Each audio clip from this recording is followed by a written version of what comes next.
Once there was a rich man, the Maggid of Dubna says to us, who needed to take a very long trip to a very far away place.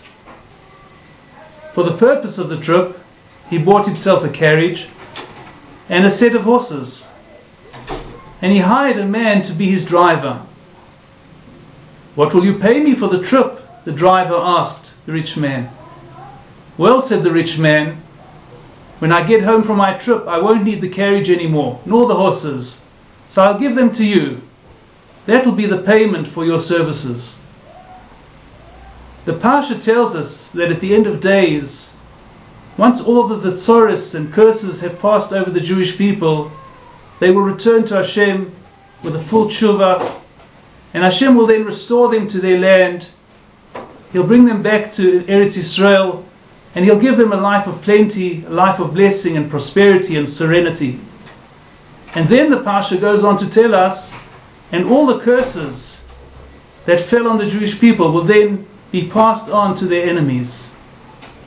In other words, the analogy is comparing the carriage and the horses to the curses. The carriage and the horses are going to take the man to his destination.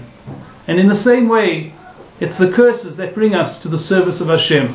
It brings us to the recognition of Hashem, and finally to the end of days and the final redemption.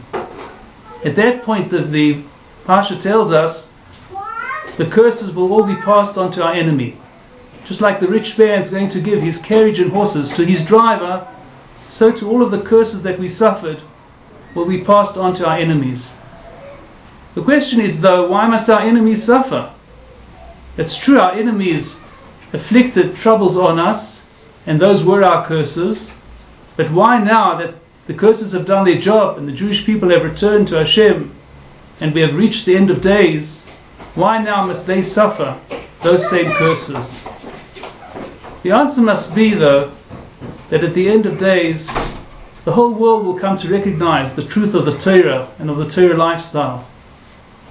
Yet there will still be some people who stubbornly refuse to recognize this truth.